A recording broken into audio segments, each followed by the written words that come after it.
O homem que governou a Venezuela por mais de uma década caiu, não nas urnas, mas em uma operação que redesenhou o mapa do poder nas Américas.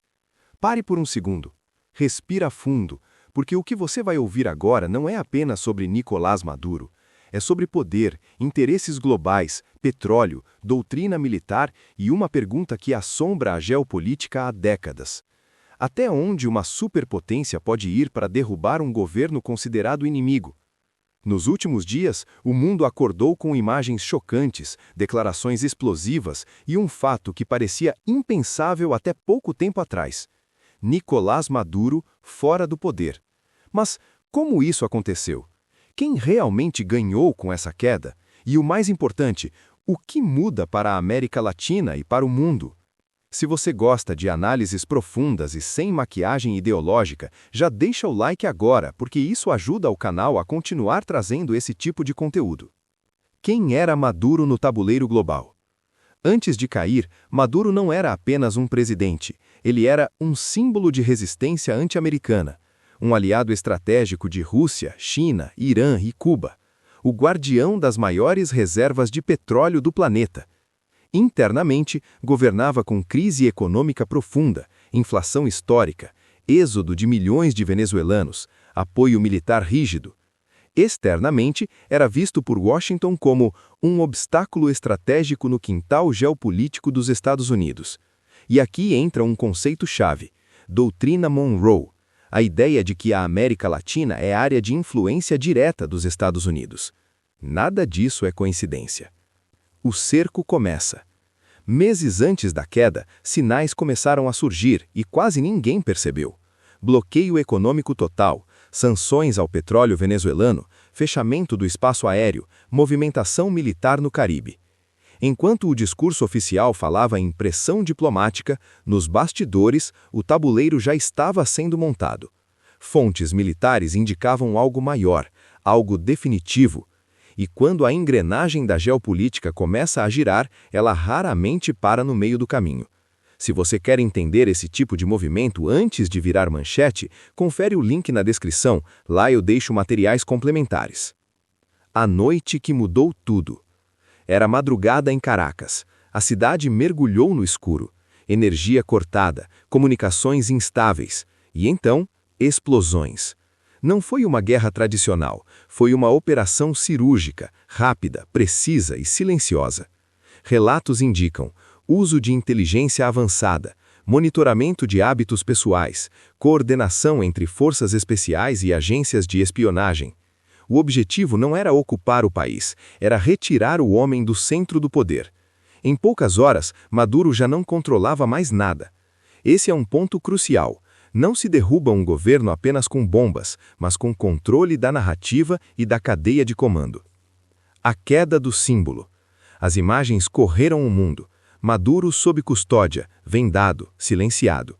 Independentemente da posição política, aquilo tinha um significado claro. O símbolo do regime havia caído.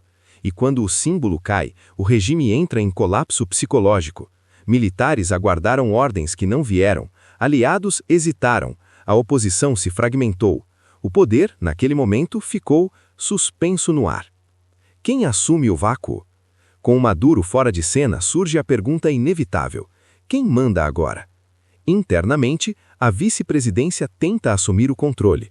O exército declara estabilidade. O discurso de soberania é mantido. Externamente, Estados Unidos falam em transição. Europa pede moderação. Rússia, China e Irã condenam. América Latina se divide. Esse é o clássico vácuo de poder, um dos momentos mais perigosos da política internacional. E aqui está o detalhe que pouca gente comenta: quem controla o petróleo, controla o ritmo da reconstrução.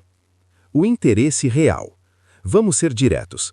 A queda de Maduro não foi apenas ideológica, ela foi econômica, energética e estratégica.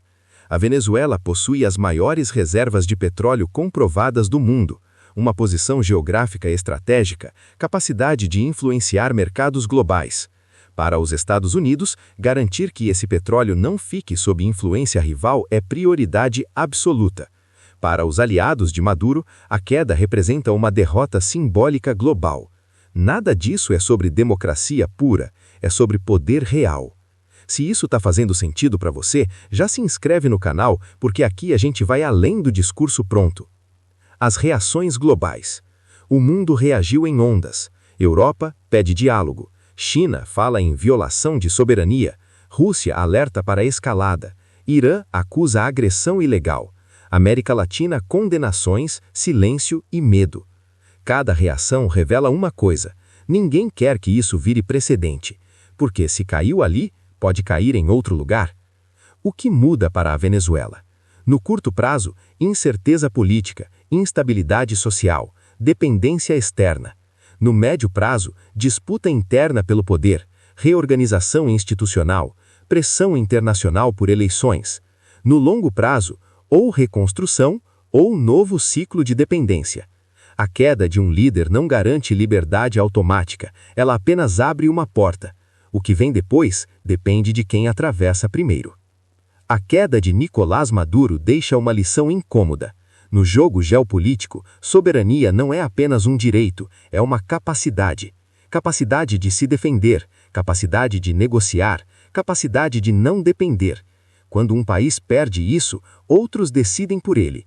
E a pergunta que fica não é só sobre a Venezuela, é sobre o mundo que estamos construindo. Um mundo de regras ou um mundo de força?